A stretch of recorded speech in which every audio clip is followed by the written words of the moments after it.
ধারাবাহিক ইসলামিক গল্প শেষ সিজদার আগে পর্ব 5। মায়ের নীরব কান্না। রায়ান ভেবেছিল তার সবচেয়ে বড় যুদ্ধটা শুধু নিজের সাথে, কিন্তু সে জানতো না কেউই একজন তার জন্য প্রতি রাতে কাঁদে।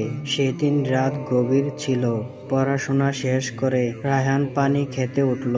ঘরের আলো নিবানো, চারদিকে অন্ধকার। হঠাৎ সে দেখল ড্রয়িং রুমে তার মা জায়নামাজে বসে আছে।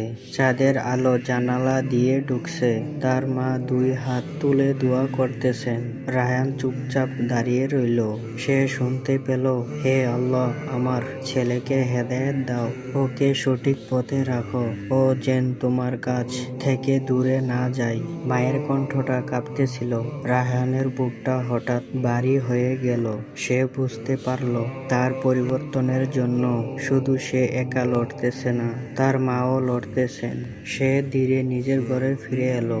আয়নার সামনে দাঁড়িয়ে জিজ্ঞেস করলো, আমি যদি আবার আগের মতো হয়ে যাই তাহলে এই দুয়ার কি হবে?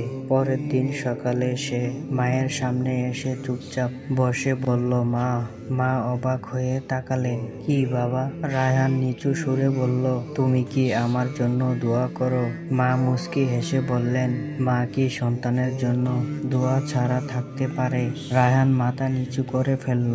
তার মনে হলো আল্লাহ হয়তো তার দোয়া শুনছেন, কিন্তু সেই দোয়ার পেছনে ছিল মায়ের অস্ত্র।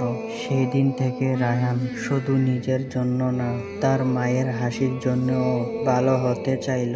কিন্তু সামনে যে পরীক্ষা আসতেছে সেটা শুধু তার না, তার পরিবারেরও। রায়হান কি এই পরীক্ষা জিততে পারবে, নাকি আবারও আগের মতো চলবে? জানতে হলে অপেক্ষা করো পরবর্তী পর্বের জন্য। পর্ব 6 খুব শীঘ্রই আসতেছে। দেখতে হলে চ্যানেলটাকে ফলো দিয়ে পাশেই থাকেন। আর হ্যাঁ, ভিডিওটা ভালো লাগলে একটা লাইক, একটা কমেন্ট, বন্ধুদের কাছে শেয়ার করে পাশেই থাকেন। ভালো থাকেন, নিজের খেয়াল রাখেন, 5 ওয়াক্ত নামাজ পড়ার চেষ্টা করেন। আসসালামু আলাইকুম।